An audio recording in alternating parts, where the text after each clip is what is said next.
John, why have you chosen to launch a legal challenge to the One Barnet programme on behalf of your daughter Susan? Well, I don't think I've chosen to do it. I don't think I've been left with any option but to do it. I mean, the reality is, over the many months now, I've attended meetings where there have been Professor Dexter Whitfield with Andy Mudd from APSI, and these are serious people. These are people that are respected by political parties of all colours across the country, and they've raised serious objections and serious concerns about the One Barnet issue.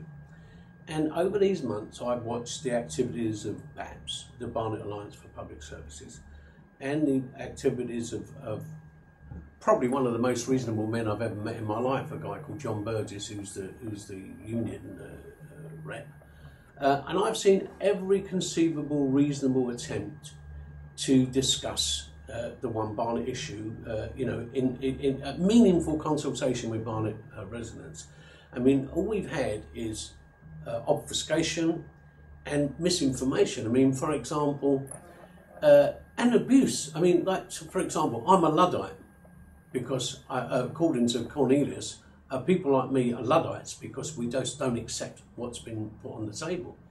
What worries me about that and concerns me about that is if you were at the meeting the other night when Cornelius, Councillor Cornelius, was being asked to answer questions on the One Barnet programme, it became absolutely apparent that what this man knows about the One Barnet programme, you could write on the back of a postage stamp in longhand with a felt tip marker.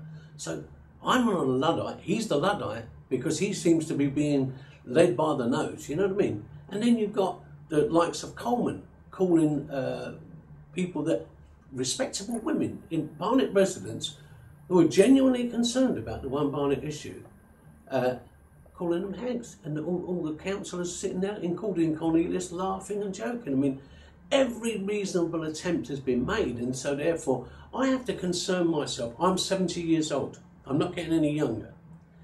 We had stability. You have to understand, if this One Barnet programme goes boss-eyed, which there's a better than 25% chance, based on facts, not on speculation. I mean, let's be fair, One Barnet is realistically an ideological wish list. You know what I mean? So therefore, we have a situation whereby if it runs to the normal situation and we have a 25% catastrophe, that's a massive amount of money. 25%, £1/4 of £1 billion. Now, what that means then is services across the board will be affected. All services will be affected. So I have to worry that the first thing you worry about when you have a child that's a disabled child is what's going to happen when I die.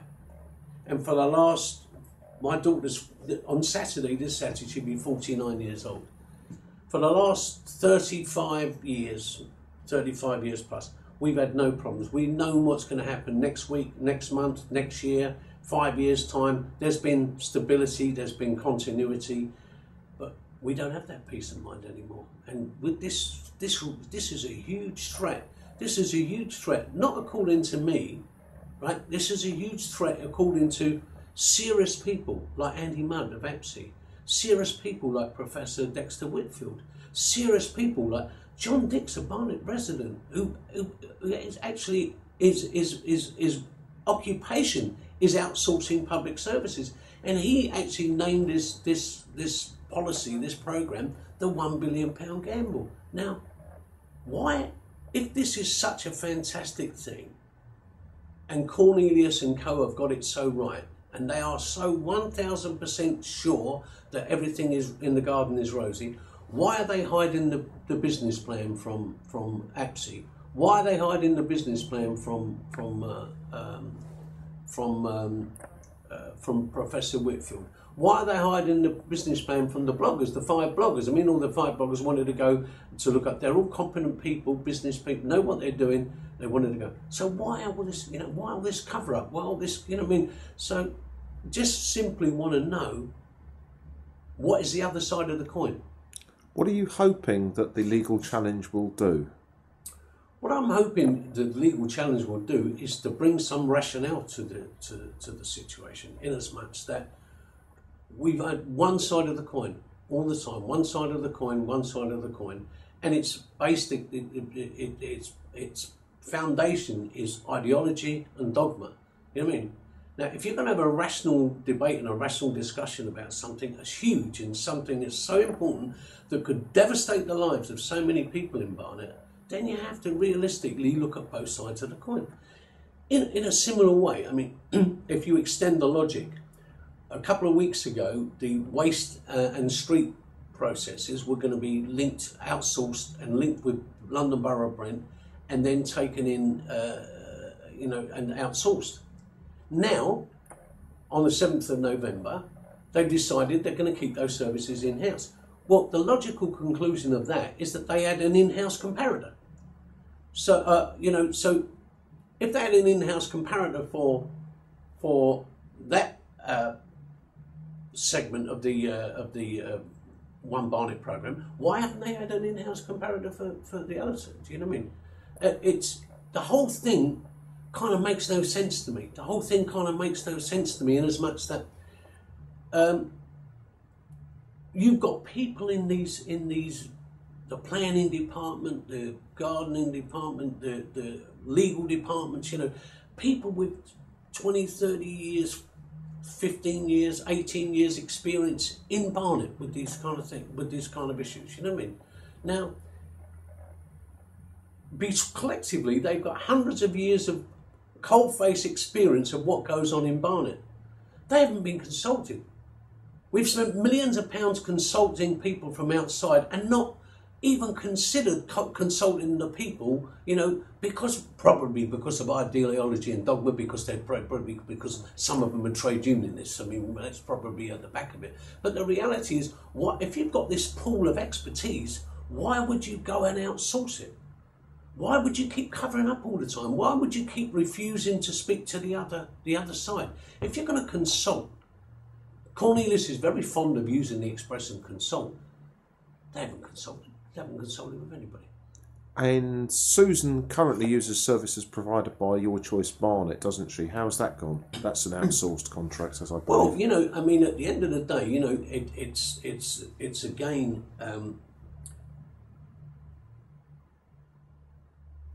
It's a question of peace of mind.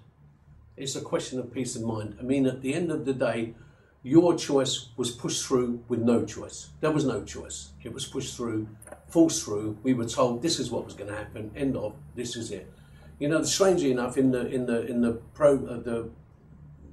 brochure that they used to sell this idea to people, they said the services will not change.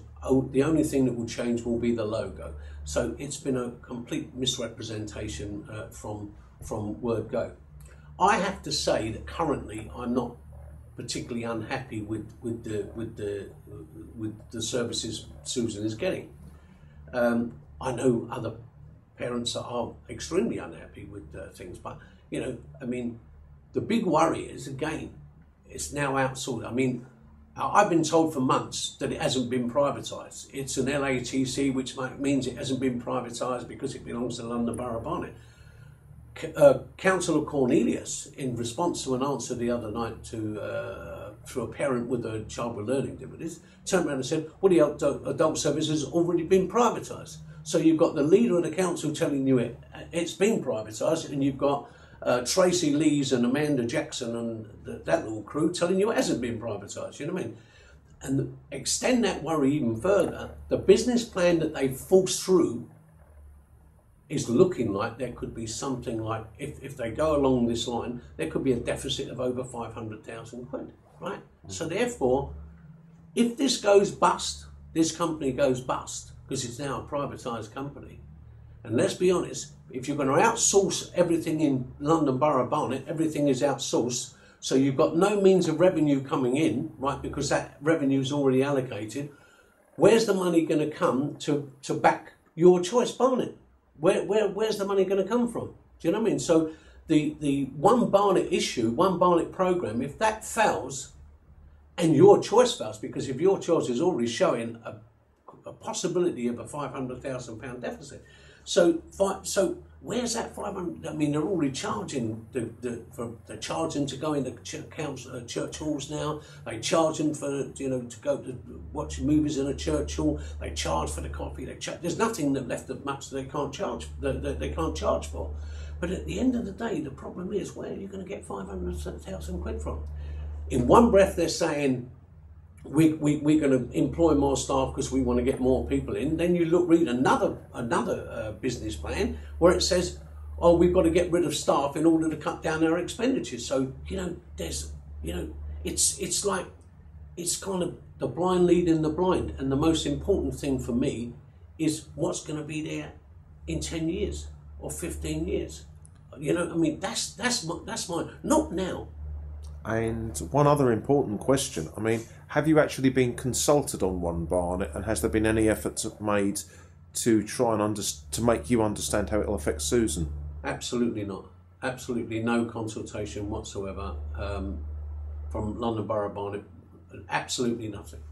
Absolutely no consultation whatsoever. I mean, where Councillor Cornelius and his little clique get the idea that people in Barnet have been consulted, well, some people might, but I certainly haven't been, and my daughter certainly hasn't been. And as far as I'm concerned, the threat to people in Barnet of this is huge. I mean, I think Professor Whitfield put it well when he said at the meeting. He said, one question, he said, if you went and bought a car and you said the car's fantastic, the car's lovely, blah blah blah, oh, but by the way, there's a better than 25% chance the wheels are going to fall off next week, would you buy the car? And the answer is no. And if you look at the facts and figures, there's a better than 25% chance that the wheels are going to fall off the One Barnet programme. And that's why I'm not chosen, but why I'm forced to seek, some legal representation for my daughter. Thank you, John, and good luck with the challenge. Thank you, Roger.